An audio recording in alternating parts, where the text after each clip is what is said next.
we here in the States and also globally, we don't usually like girls acting like boys. We don't really like that. From a cultural standpoint, some people are uncomfortable when girls act like boys. Because let's face it, dancing, celebrating goals, trash talking, we let guys do that all the time.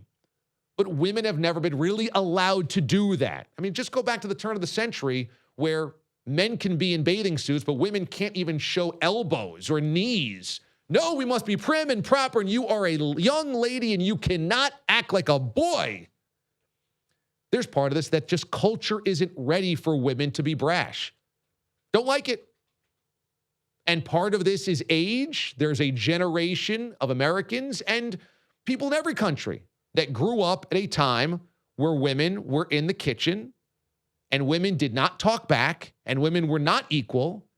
And you can fight the reality all you want, but the reality is there is a generation of men that are just not comfortable with that from women.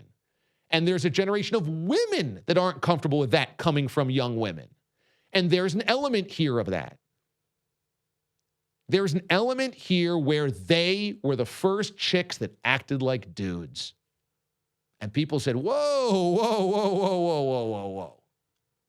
We like young, respectful young ladies to act like young ladies.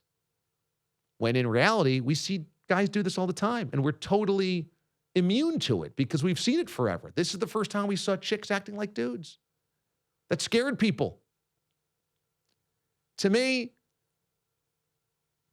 I think it's chasing the wrong narrative to worry about their celebrations. I think it's chasing the wrong narrative to worry about their politics.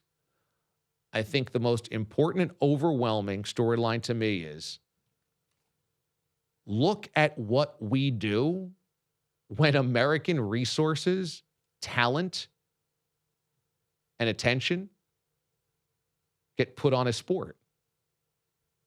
We're a global power, and it's amazing. It's amazing. It is amazing. That is American might right there from an athletic sense. And that is, those are the seeds, by the way, of Mia and Julie and Brandy and the original generation, because of all these young girls, Alex and Megan, and now this whole crew were inspired by them. But they're dominant. I mean, thoroughly dominant. And to win it on Independence Day weekend, to me, thought it was awesome.